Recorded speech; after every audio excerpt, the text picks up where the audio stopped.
ಆಟ ಆಡಿದಾರೆ, ಬೌಲಿಂಗ್ ಮಾಡಿದ್ದಾರೆ, ಒಳ್ಳೆಯ ವಿಕೆಟ್ಗಳನ್ನು ತೆಗೆದುಕೊಂಡಿದ್ದಾರೆ. ಅವರ ಸಾಧನೆ ನಮ್ಮ ಸಿರಾಜ್ ಸಿಕ್ಕಿದ್ರಿಂದ ಇನ್ನಷ್ಟು ಗಟ್ಟಿಯಾಗಿದೆ. ಜೊತೆಗೆ ಆಕಾಶ್ ದೀಪ್ ಇವರು ಸಹಿತ ಭಾಳ ಉತ್ತಮ ಬೌಲಿಂಗ್ ಮಾಡಿದ್ದಾರೆ.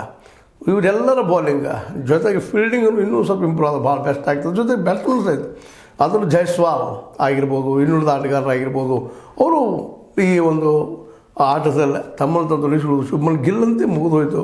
ಬ್ಯಾಟಿಂಗ್ ಆಗಿರ್ಬೋದು, ಅವರ ಫೀಲ್ಡಿಂಗ್ ಸೆಟಪ್ ಆಗಿರ್ಬೋದು, ಅದರ ಬುದ್ಧಿವಂತಿಕೆಯಿಂದ ಆಟ ಆಡಿದ್ದಾರೆ. ಮತ್ತು ಎಂಥ ಕಠಿಣ ಪ್ರಸಂಗದಲ್ಲೂ ಸಂಯಮ ಕಳೆದುಕೊಳ್ಳಾರದ ಒಳ್ಳೆಯ ಬೌಲರ್ಗಳನ್ನು ಯೂಸ್ ಮಾಡಿಕೊಂಡು, ಜೊತೆಗೆ ಬ್ಯಾಟ್ಸ್ಮನ್ ದೋಷಗಳನ್ನು ಕಂಡುಕೊಂಡು ಆ ನೆಲೆಯಲ್ಲೇ ಫೀಲ್ಡ್ ಸೆಟಪ್ ಮಾಡೋದಾಗಲಿ, ಬೌಲಿಂಗ್ ಸೆಟಪ್ ಮಾಡೋದಾಗಲಿ ಮಾಡಿ ಇವತ್ತು ನಾನೊಬ್ಬ ಯೋಗ್ಯ ಕ್ಯಾಪ್ಟನ್, ನಾನು ಭಾರತದ ಈ ಒಂದು ಅನೇಕ ಬಂದು ಹೋಗಿದ್ದಾರೆ. ಗವಾಸ್ಕರ್ ಅಂತ ಆಟಗಾರ, ದೊಡ್ಡ ಆಟಗಾರ, ಜೊತೆಗೆ ಧೋನಿ ಅಂತ ಕ್ಯಾಪ್ಟನ್ನು, ವಿಕೆಟ್ ಕೀಪರು, ಅದೇ ಕಾಲಕ್ಕೆ ಗಂಗೂಲಿ ಅನ್ನುವಂಥ ಕ್ಯಾಪ್ಟನ್ನು, ಸಚಿನ್ ತೆಂಡೂಲ್ಕರ್ ಅಂತ ಒಂದು ಒಳ್ಳೆಯ ಆಟಗಾರ, ಬ್ಯಾಟ್ಸ್ಮನ್ನು, ಇಂಥ ಅನೇಕ ದಿಗ್ಗಜರನ್ನು ಪಡೆದಂಥ ಈ ಒಂದು ಟೀಮ್ಗೆ ಈಗ ಹೊಸದಾಗಿ ಒಂದು ಹೊಸ ನವ ರಕ್ತ ಬಂದದ. ಇದರಲ್ಲ ಎಲ್ಲರೂ ತಮ್ಮ ತಮ್ಮ ವಹಿಸಂಥ ಕೆಲಸವನ್ನು ಭಾಳ ಚೆನ್ನಾಗಿ ಮಾಡಿದ್ದಾರೆ.